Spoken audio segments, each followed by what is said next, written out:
Hello traders, this is Chris Buss with Traders Profit Compass with your Weekend Profit Navigator for Saturday, October 24th. Okay guys, let's get started.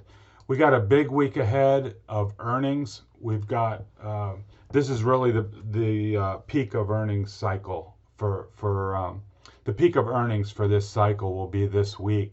We've got a ton of important names. We've got all of the FANG complex. We've got Facebook and Amazon, Microsoft, Google, all of them, Amazon.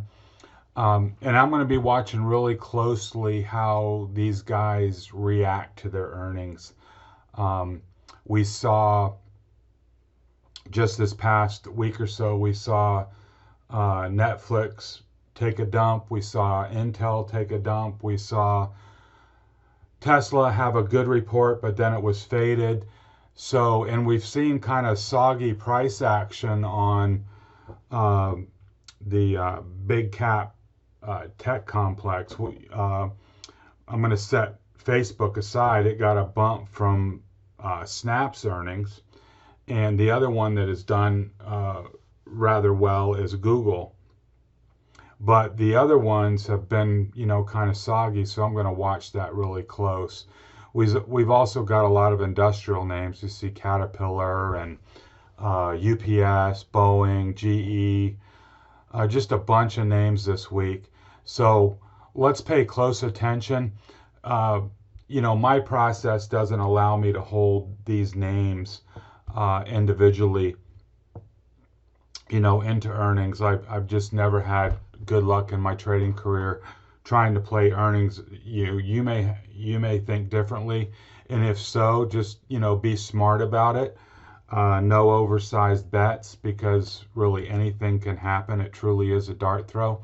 So I'll leave that up to you. But I'm gonna really focus on the reaction, and part of that is not just individual names, but as a whole. Heading into the election, is that gonna are people gonna set the election risk aside and just go piling in, or is the reaction going to be somewhat muted, given we've got an election coming up in 10 days? So I'm going to be looking at it from a kind of a risk appetite point of view, rather than just individual names, how did they do, etc. So anyways, big week ahead on earnings. I want to run through some market factoids that I found interesting, combing through some of these posts. Macro Charts here has a graph of hedge fund positioning in commodities. Now I'm going to show you a bunch of commodity charts that have them ripping, and this is part of the reinflation trade. Falling dollar, rising interest rate environment is bullish for the commodity complex. But that said, largest long position in history, and history is a long time. And when the boat gets tilted like that, strange things can happen. The market figures out a way to make these people lose. Now, I've said that before on the outsized short positioning on the dollar, and they've been right as the dollar continues to go down. So world record long exposure in commodities doesn't necessarily mean they're wrong, but it is cautionary. How many people can go long and everybody get paid, everybody be right, and then just commodities go to the moon? It's possible, but there may be a shakeout move at some point to get rid of some of these weak hands and then reaccelerate. So it's all a question of timing and when you get in. Now, people that got in low, they can afford to have a stronger hand versus the people that are getting in now or just recently. found a chart here on Bro, I should have sold my calls, and the market ear, where I get this information, has been chronicling how retail dart throwers just keep buying calls in these, big cap tech names, Apple, all the favorites, Apple, Amazon, Tesla, Netflix. Even as the price action has been soggy, they keep throwing darts at these long calls. And then, of course, at the end of the week, they're all worthless. So, anyways, retail has not figured out, at least in this example, that stocks don't always go up, or they don't always go up by Friday. So, be careful with your, weekly call buying, because the value on these things change rapidly. I mean, literally by the hour. So if you don't have price going in the right direction, you've got to get out of that stuff quickly and recognize the situation for what it is. Here's an example of a retailer, Gap stores, rethinking their retail footprint and putting plans in place to eliminate 50% of their mall-based stores within the next 2 years. And that's just one example. I think all of these, traditional brick and mortar retailers that had not seen the light prior to COVID are now being forced to rethink their whole go-to-market plan and putting a ton of energy into their online presence and cutting their overhead in their mall footprint. And, go right on down the list from, Macy's and all the other names, Nordstrom, all these stores that have, been traditionally brick and mortar are really cutting back. And also that's rippling through to commercial real estate, as well as these big clients of downtown office space, the Fortune 500 companies and all these other bigger companies that have large downtown office space leases with all their people at home, and them discovering through this COVID thing that, hey, maybe they don't need everybody every day at the downtown office. They're seeing this as an opportunity to cut some of their overhead. And this is not my area of specialty. I mean, diving in to the mall, the different REITs and the commercial, property holders, those companies that have exposure to that. But the trade is probably already well underway, but these could be long-lasting trends, not just, until there's a vaccine and then everybody goes back to work. I'm not sure that's going to happen, especially if companies can or see that they have an opportunity to cut their overhead and cut their expenses by downscaling this office space. And, so I'll be digging into it, but there's a lot of fundamental analysis that goes into that. And I'll be mostly looking from a technical level, trying to find some tickers that have exposure in this space and seeing if I can find a trade there.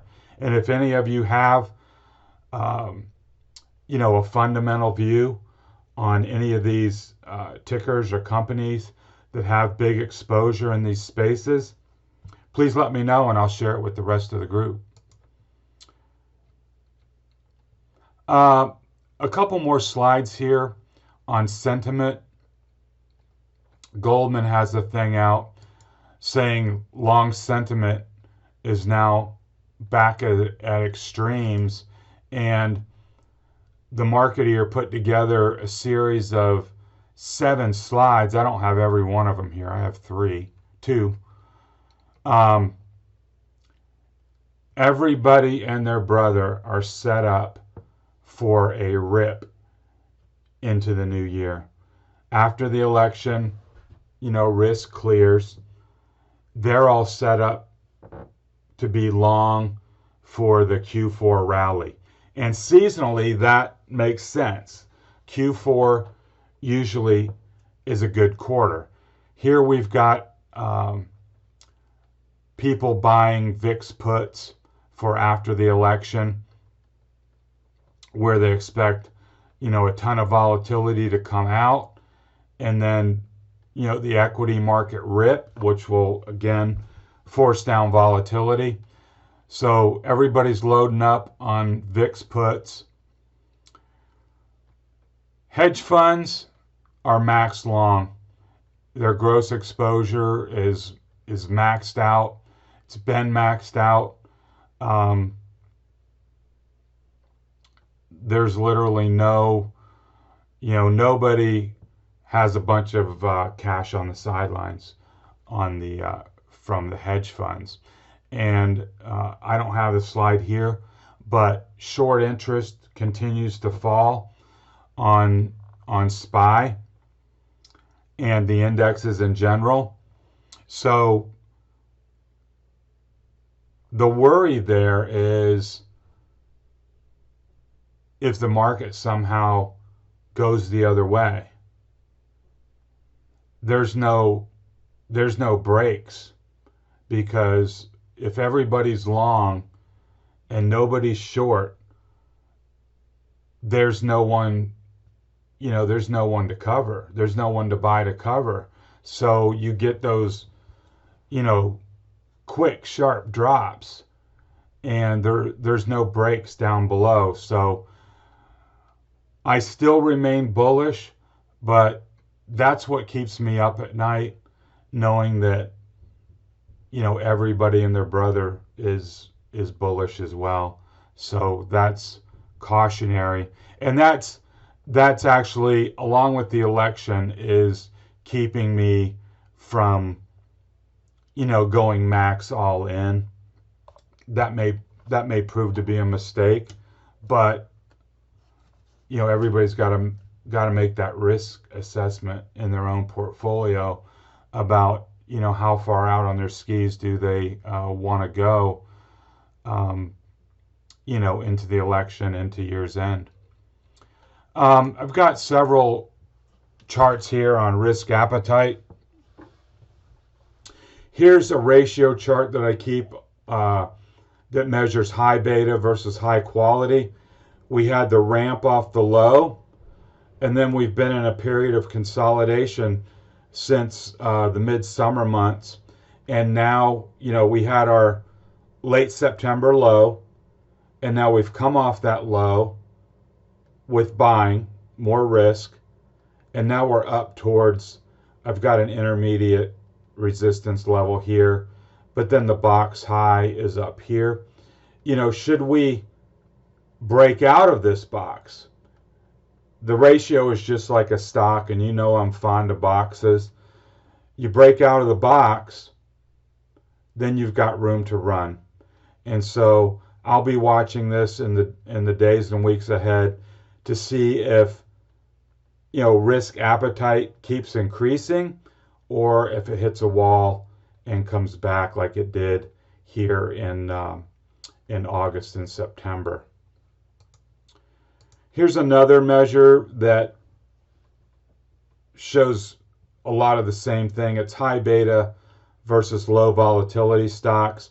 We had the ramp out of March, and now we've been consolidating, and now the ratio is pushing towards the top of the box. And if it can pop out here, that speaks to an increasing risk appetite, which would be bullish for stocks. I think you guys have seen this before. It's the advanced decline percent. And at the top in the annotations, I've got what the bull setup is. A move below 15 to 20, minus 15 to minus 20. A move back above 0 creates the bull signal, and then back below minus 2 ends the signal. And we got that bull signal back here at the, here was the September lows, and then here is when the signal fired across the board for all the different market segments. And now you can see that the indicator has come back to the 0 line, and in all cases they're turning up except for the NASDAQ. And that speaks to, the soggy price action that we've seen in a lot of the tech names over the last, actually the last 2 or 3 weeks. So as far as this signal goes, the NASDAQ came off a buy this week as it dropped below -5. So, if all these mega cap names, blow it out, knock the cover off the ball this week, this will turn around and we'll say that was a whipsaw signal down. But if they were to crater or go down, then we've got to look at, the rest of these market segments and be on guard for them following suit. But I think what is happening, and we'll get into this as we move forward tonight, is, this is the rotation. Money coming out of the high flyers and tech and going into small and mid cap names. And so you could see the Qs, NASDAQ, continue to fade while small and mid cap names start to rip. And that would be kind of like under the surface and wouldn't be apparent from just looking at the, the top line indexes, SPY and QQQ. Here's a panel that has 5 risk on, risk off indicators. And the way that they're set up is if the indicator is rising, it favors a risk on environment. Let's take a look. Equal weight consumer discretionary versus equal weight staples. Nice uptrend. In a defensive environment, you would see that flipped around where people would be gravitating to staples versus consumer discretionary, which is an offensive sector. So here we can see a clear preference for the consumer discretionary names. And the reason why you use the equal weight versus just, XLY versus XLP is to knock out the Amazon effect, which is, I think, 23 or 24% of XLY. So if you use the equal weight, it balances all that out. Here, equal weight SPY versus cap weight SPY.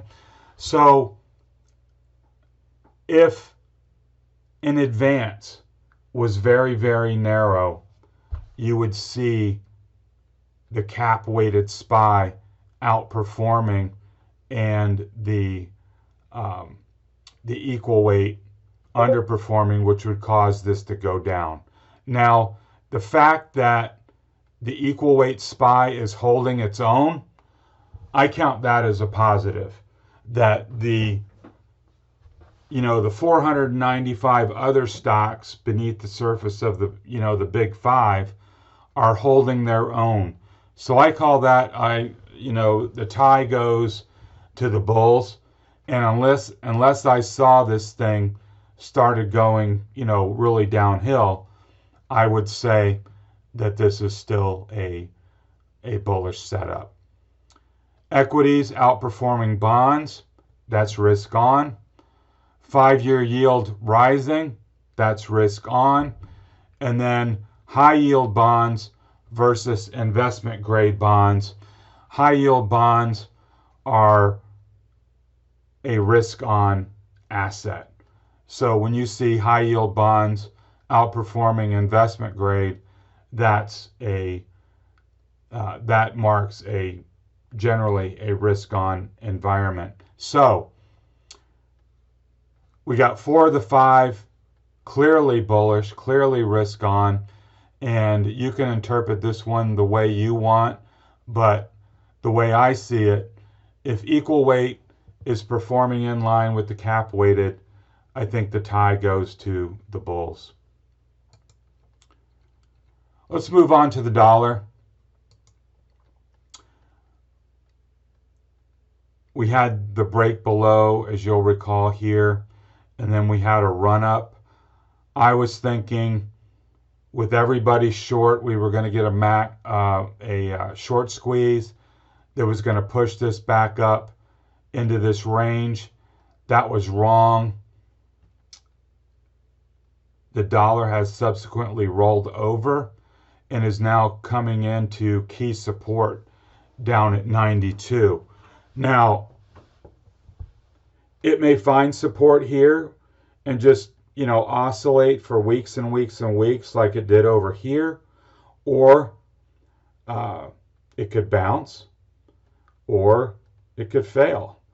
And I think what's likely to happen is, as long as there's no stimulus announced, i.e. no catalyst, that it finds support and just grinds away, sitting above 92.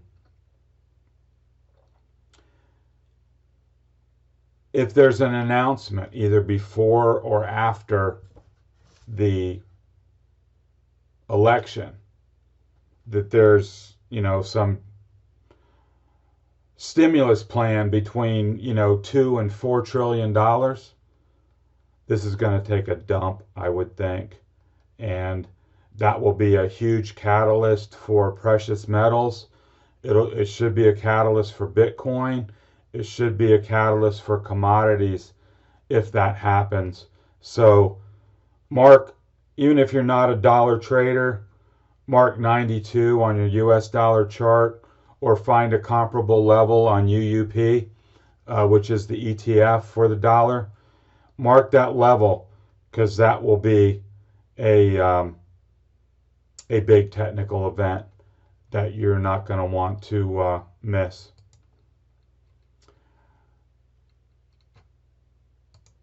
Precious metals have been frustrating, to say the least, over the last few weeks. We had the run up, then we had a consolidation, then price dropped below this support area at 180 on gold, found support at the uptrend line, and has been oscillating in an ever narrower and narrower range over the last couple of weeks. Where I've got my circle right here was what turned out to be a fake move, and then we just recently had a fake move just a day or two ago. Breaks above 180 and then back down. You can see a massive compression here. You've got the 8-day, 20-day, and 50-day exponential moving averages all on top of one another. You've got the uptrend line squeezing, and you've got a overhead resistance line at 180. I mean, things could not be more tighter than they are right here. PPO has not made them. It's moving higher under the surface, but not appreciably.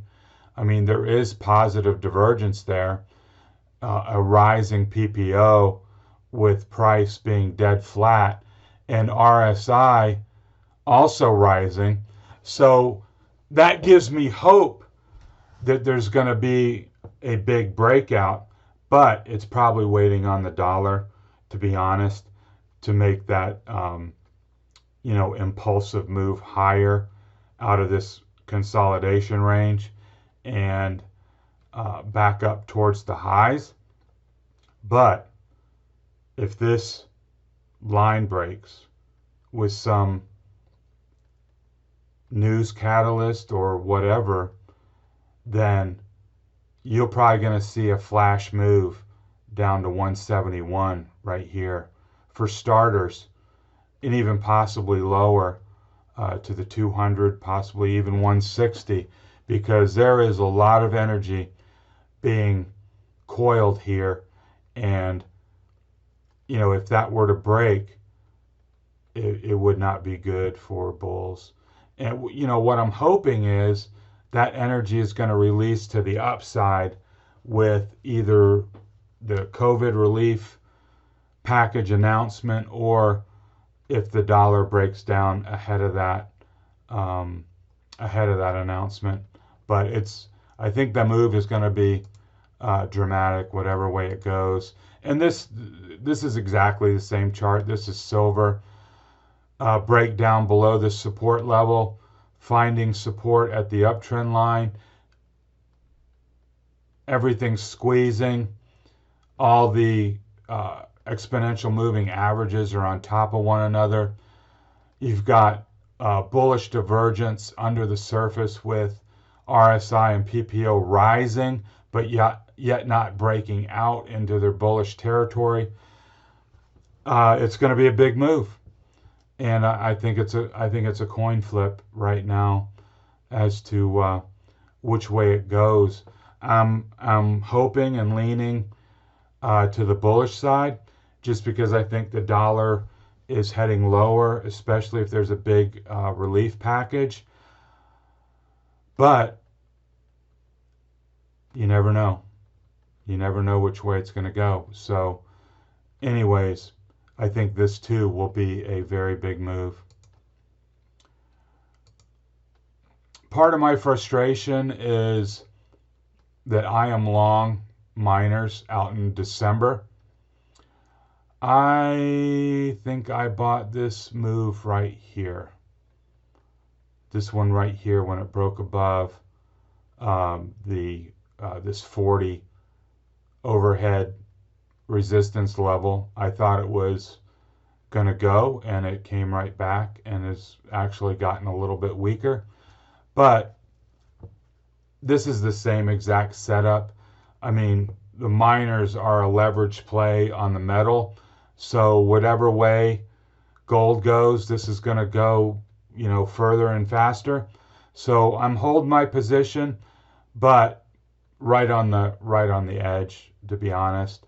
It's right down here in this 39.25 area. There's not a lot of wiggle room left in this trade. So I'm hoping that it pops soon. Otherwise, I'll be forced out and then have to regroup. And that regroup may be at 37 or 36. Those are the support levels down below with the 200 at 36. So we'll see. We'll see how it all resolves here. But I don't think it's going to take a real long time. Taking a look at Bitcoin. Honestly, I have not paid a lot of attention to Bitcoin in my trading, but I have been paying more attention lately. Maybe that's because the price action has caught my attention. I can't really point to a reason why. But I'm a trader at heart, and when price comes up to key levels, doesn't really matter what it is to me. From a technical perspective, it gains my attention. And Bitcoin here, after having consolidated for a year and a half, is back up to recent highs, and threatening to have a breakout. Now let's move down to the weekly chart that shows the history a lot better. This was the 2017 blow off top, $20,000 or whatever it was. And then, this was a parabolic advance, and then you get the collapse, and then the rebuild, and now it's been consolidating since the summer of 2019. And you can see here that high was right around 17 on the GBTC vehicle. And now we've got a first attempt to break out of 15, came back. Now price is above all the moving averages. That's bullish. And looking for a breakout here of 15 would open the door to 17. And then, of course, a break above 17 would send this thing with an open door back up towards the highs, 24, 25, 30, whatever it was. I think we can trade this. I think we should trade this. Why not? If it's going to move and break out of some key areas, we can put our alarms on it and take our shots objectively. Yeah, and let's do it. Why not? We'll, if we get a breakout, we can set our stop and look for our overhead targets like we always do. And not saying this is going to happen, but it's already shown it can capture, lightning in a bottle and go nuts. And if that happens again, why not be aboard for the ride? And this isn't a comment on, quote, the story, the Bitcoin revolution and cyber currency and all that stuff. We don't have to take a view on that. You're welcome to if you want. But as far as trading, we don't have to take some big view on Bitcoin in order to make money from it. It's just like Apple. Great company, but great company stock goes down every once in a while. So if you're happy trading it both ways, you can still keep your iPhone and think it's a great company and still have a short on and make money. That's trading. So let's put this on the radar and put it on. Maybe it's already on your radar screen, and if you've been trading it from down here, kudos to you. But we'll pick it up from here and see if price can break out and then consolidate for a while and then make a move higher. Commodities have been doing really well. Here's the ag commodity index or ETF, DBA, that is, the soft commodities, major components being corn, soybean, wheat. It's got cotton in there, all kind of different things. You can see the double bottom with bullish divergence here. It's now come up to resistance at 15. And just looking at the chart, if we get a breakout here, 15, price comes into the volume over price void. I see a quick 5% up here to T1 with literally nothing in the way. I like that trade. And then if the run continues, we've got the January 2020 highs right here at 1650, which would be an 11% move from here. And why not? And the nice thing is on these commodities, guys, it's not correlated to the stock market. You could have a pullback in the stock market and your commodity positions continue to rip. It doesn't have anything to do with it. So from that perspective, it adds some diversification to your open positions that, one bad day in the market, this could be green for you, and that's a nice thing to see on your P&L. Here's the base metals ETF on DBB.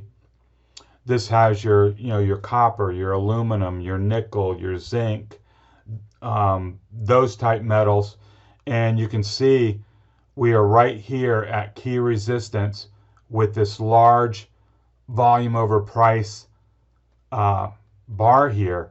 If it can pop 16, it comes into this big volume over price void. I think you could find $17.75, $18 rather quickly, and then jump up here to 19, which was the prior high, if the reflation trade commodity rally stays intact. It's the reopening trade, reinflation trade, etc. And it's made a nice advance, but now we're at the critical point where if it can break out, I think it has some room to run. Here's a copper chart that just shows what's been going on over the last several years, a weekly chart. We're right up here near 3-year highs. I would expect some consolidation here right below 330, and as long as they hold 3, I think the bulls are fine. But if they pop 330, then you got a lot of running room up towards 350 and even $4, which is where copper traded a few years ago, back in 2014, 2013. It was $4. So there is room to run here. As far as equities go, Southern Copper, SCCO, Southern Copper, just recently broke out. We had that as a trade idea this week. And also Freeport-McMoRan, FCX, has been doing real well. And if you look at a monthly chart of Freeport, that used to be a $50, $60 stock 7-8 years ago. So don't think that at $17, oh my God, I missed the move, give up on it. We may be getting back into a major cyclical up move in commodities if the dollar keeps falling. And yeah, so let's keep our eyes on commodities and the equities that are linked to those commodities. When you look at there's aluminum names out there, Alcoa. There's a company, CENX, that's an aluminum name. You can find them all. I don't have them handy, but we can find, we're not going to trade, futures on aluminum, but there's a lot of aluminum plays out there that we can grab onto and take advantage of a continued up move in the commodities. Let's move on to the indexes. SPY. We talked about the spinning top last week. This week, we had a test of support down at 341.50 that held. We've got a rising 40-week average, and that's basically the same thing as a 200 EMA on a daily. The 40-week EMA on a weekly does the same thing. The uptrend is still intact. The chart is still bullish. Yes, we have some bearish divergences that have, been persistently there that we need to be aware of, but we don't have any sell signals. And I think what's going on is, a digestion of this move, just oscillating here before the election with a little indecision, which is to be expected. So let's move on. So I think the chart remains bullish. There's no reason, if you're long, I don't see any reason to sell right here as long as this 341.50 holds, which is the line right here, which defines the top of this $20 trading range that we spent a lot of time in and that we have paid a lot of attention to. I mean, if I were to draw another parallel line here, it looks like a bull flag. But even if it isn't, break down, break out, and back test. That's a very common technical move. We see that all the time on individual names, and usually when that happens is a place you want to buy.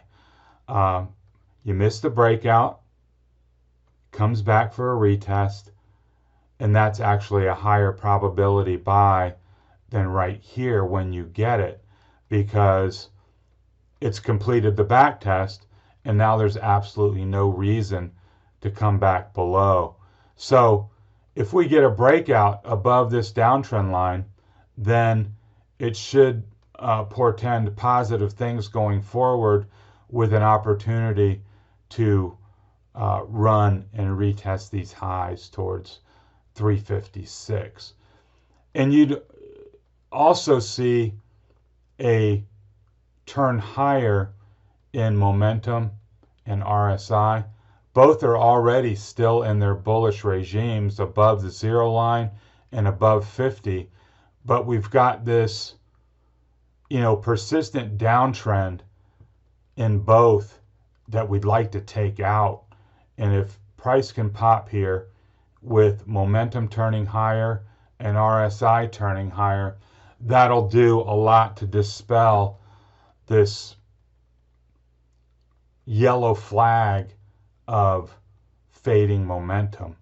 When price is going up, you want to see momentum go up. You don't want to see it go the other way. So now, well, let's go forward and then we'll kind of pull our thoughts together at the end.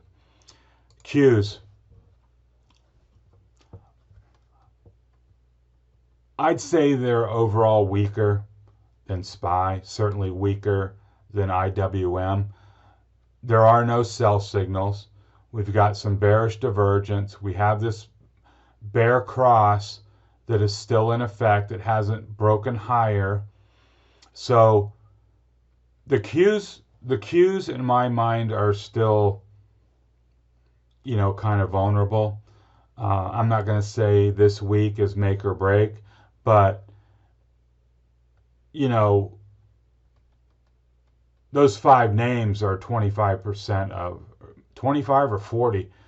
It's a very large percentage of the Qs. So as they go this week, the Qs will go as well. So bulls do not want to see price below 280. And if they go below 280, in my mind, get the heck out of the way, because that should not happen. We tested it once this week and it held and got a bounce. But if, in the week ahead, if we drop below this 280 level, that is a very bearish thing.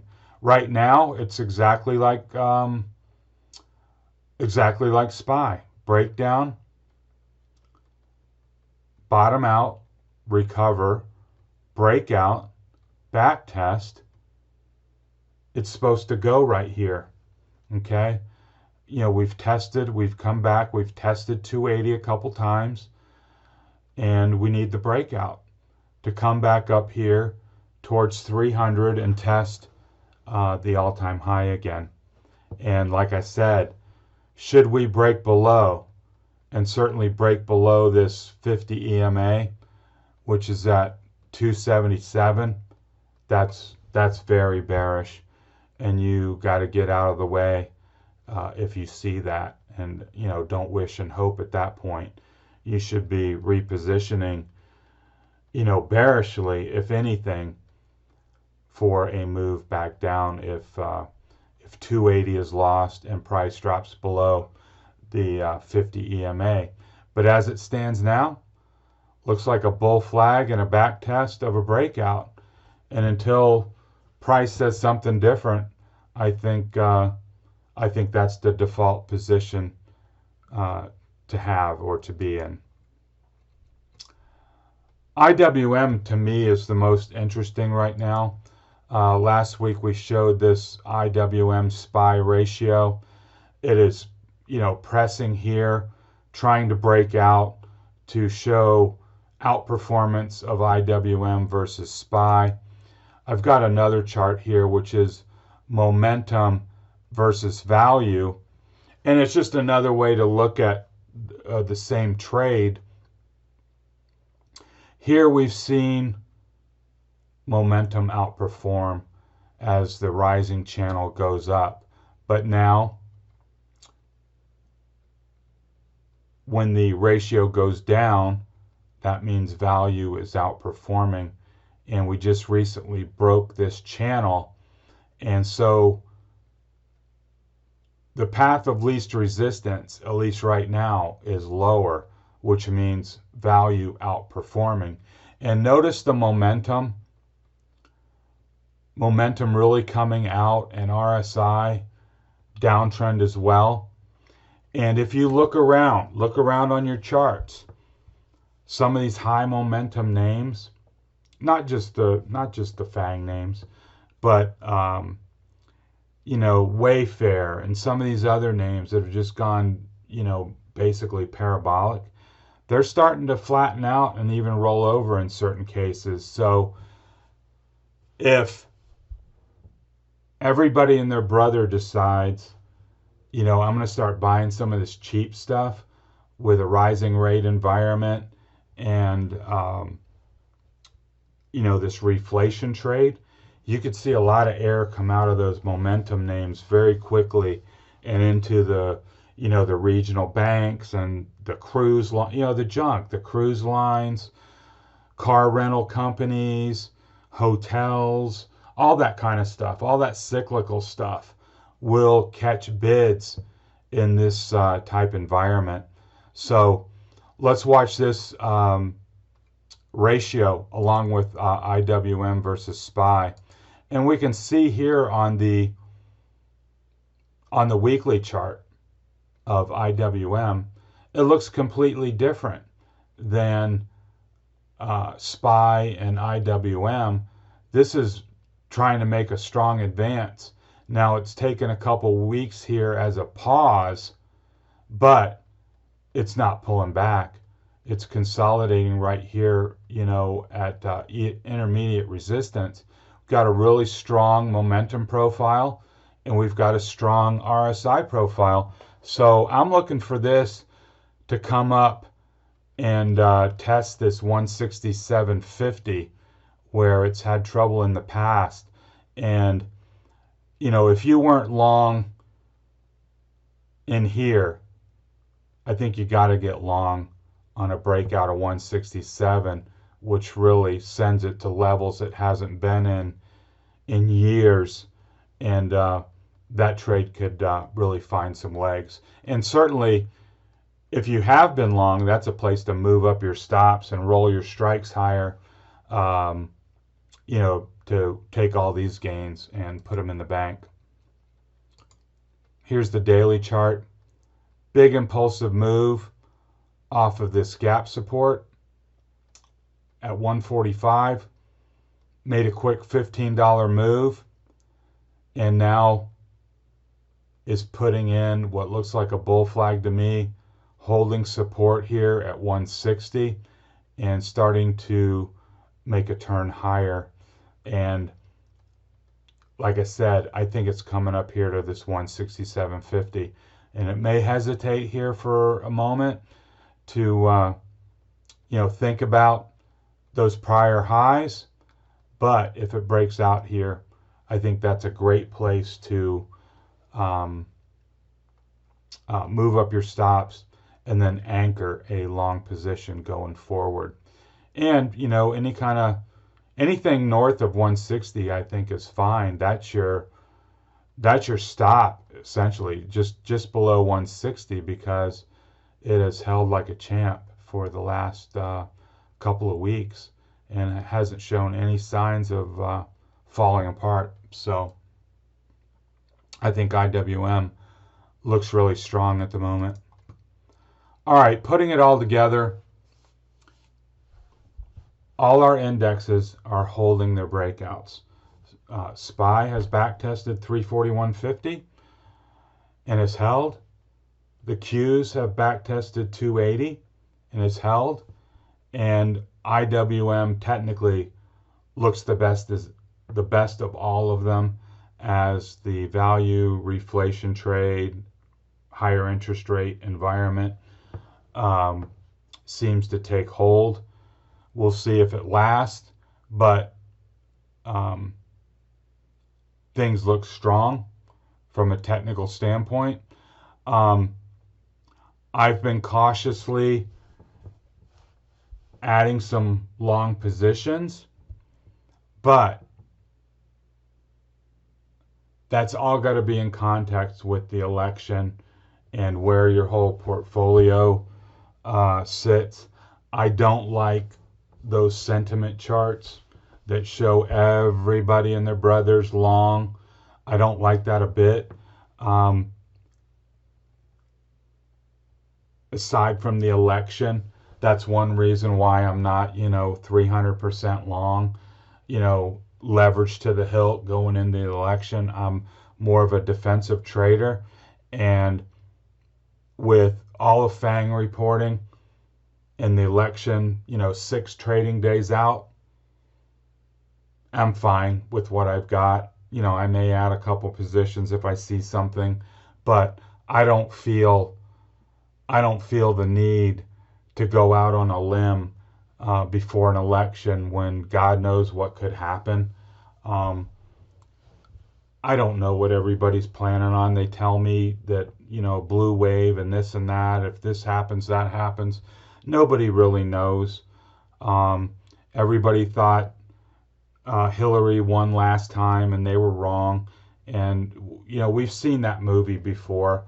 We've even seen, this value trade.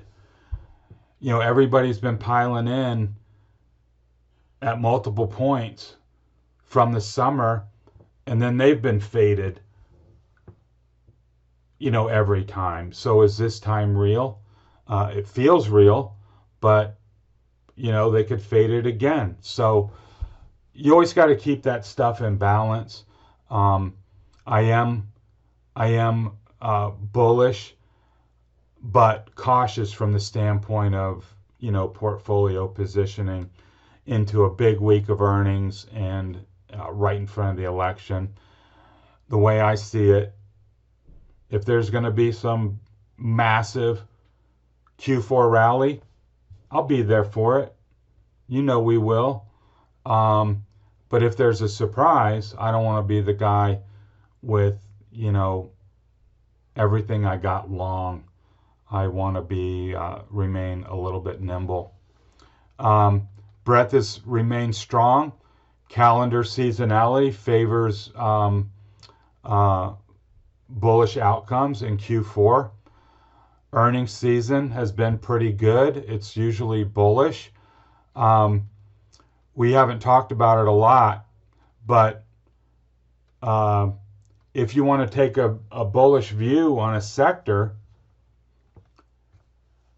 find an ETF that captures your sentiment, like KRE, the regional bank ETF. That should do really well in a rising rate environment, and it's starting to show that. But why do you got to hold individual names? That's a lot of unnecessary risk.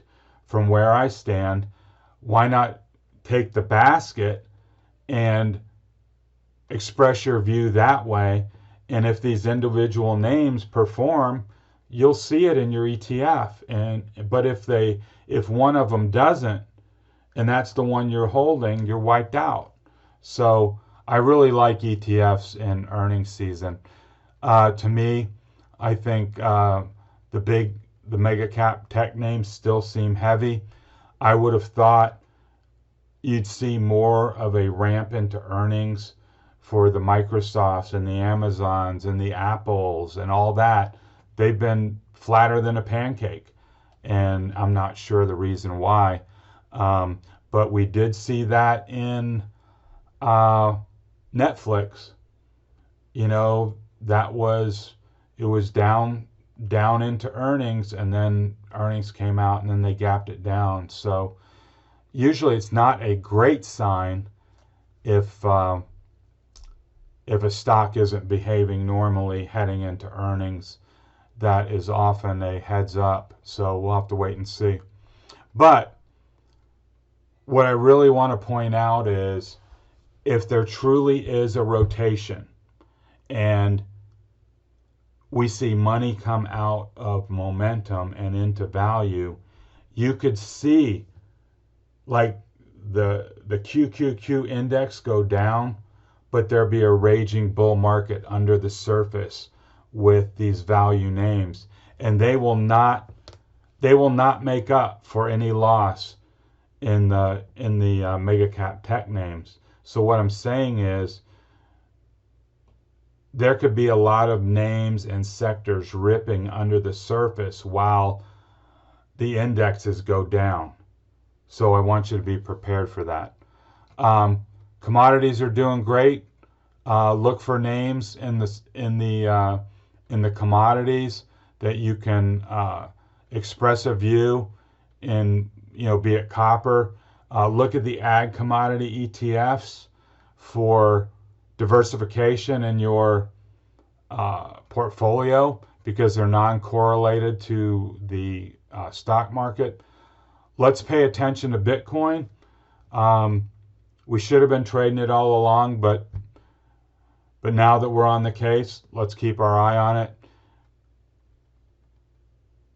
From the technical standpoint, it's getting close to some very key technical levels. And I'm not going to go through this again, but overall I'm bullish with some trepidation with the sentiment and the election ahead. So what I'm going to do is tomorrow I'm going to put together some individual names and some trading ideas heading into the week for those of you that want to do some trading next week. I'm going to find some tight setups. I've already found some, but I didn't want to make this video too long. So I'll create a separate one tomorrow. You guys can look forward to that, and we'll talk to you then. So I hope you found the information helpful. If you did, please hit the like button and subscribe if you're new to the channel. And certainly check out the show notes where you'll see links to my to the blog site and also to register for my content, where you'll get an invite to our trading room and where you can participate and enjoy the camaraderie of a bunch of good traders, where you can expand your trading network. It's a great place to do that. So enjoy the rest of your weekend. Look forward to the Trades About to Happen video tomorrow. And until then, enjoy your Saturday night, and I'll talk to you soon.